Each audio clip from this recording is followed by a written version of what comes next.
Once upon a time, because I have no idea the exact date, there lived a king and queen, of whom had a beautiful daughter called Snow White. The queen then died of dysentery so dire, the Black Death was afraid to stop by for a visit, and it died too. Soon thereafter, as kings do, he remarried, and Snow White had a new stepmother. And the stepmother, as stepmothers are by obvious nature, was evil, and likely a wielder of dark magics due to the fact that she had an interest in such things. And a magic mirror, that was probably a giveaway. Really makes one wonder what the hell the king was thinking. I mean, the signs were there, so what the fuck, dude? Anyway, this evil queen would gaze into her mirror every day, and asking of said mirror, "Mirror, mirror, on the wall, who is the fairest of us all?" And the mirror would always respond with, "Lady Queen, you are the fairest of them all." This made the evil queen very happy. However, Snow White continued to become ever more beautiful, and it came to be that one day she had finally surpassed the evil queen in beauty. It happened one morning. The queen did her usual deal with the mirror. But this time, the mirror replied, "Fuck this shit, this is getting old like thou. Snow White is fairer than you now, you cow." This made the queen very jealous of a child. Obvious insecurities. Told you, signs. The queen instructed a huntsman to take Snow White into the forest to kill her, and also to bring back the girl's heart, for she was hungry. Deep in the forest, the huntsman could not bring himself to kill the child. "Not sporting enough," he muttered with a grumble.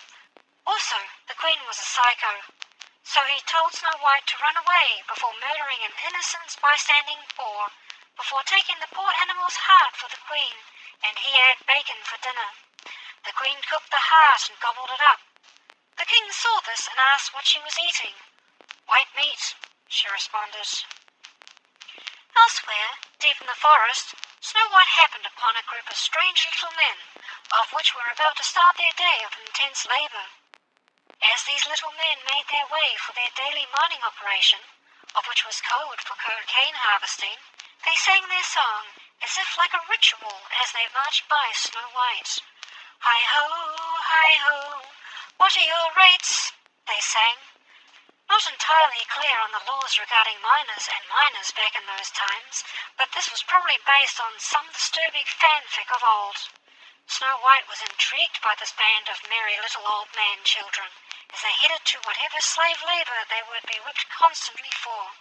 BDSM was in, and all were donned in leather. Later, Snow White happened upon the old man children's house, and she decided that she could steal it if they happened to come back. Her plan was simple: lock the door, for they would never be able to reach the windows. Meanwhile, the evil queen did her thing, and badgered that poor mirror about who was fairest. "You're still not the fairest, you hideous crone. The girl's still alive, now leave me alone." The queen was furious. It made her quite bitter, so she thus went online and ranted on Twitter. Ye old Twitter, before computers, back when everything was on magic mirrors.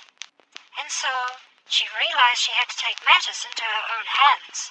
Taking an apple, she swirled it round in the previous queen's toilet, which had long since been abandoned for reasons aforementioned.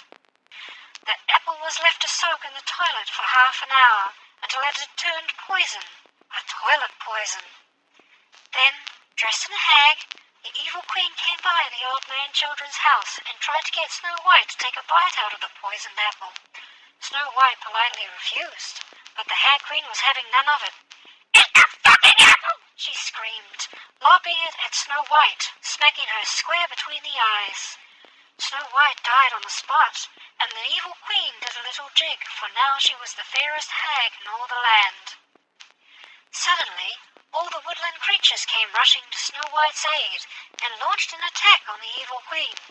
There was naught she could do, and a baby deer tore into her flesh and began to devour her. Old haggis was on the menu. That evening, upon arriving home, the dwarves found the body of Snow White. The evil queen's body had been taken by the woodland creatures for questionable activities. Taking pity on the poor young girl, Dot, the smartest of the old man children, recalled an ancient story from the future about a man who brought the dead to life with lightning.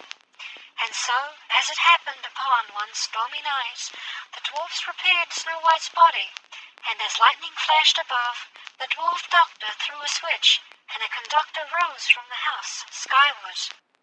The conductor was made from nary but the objects that lay scattered about the home of any medieval peasant, a simple contraption with a wooden scaffold, with metal chains and suspicious metal balls shorn from the body, all the way up to the top of the scaffold, of which was donned by a copper tinkle pot. The entire house smelled of neglected toilets.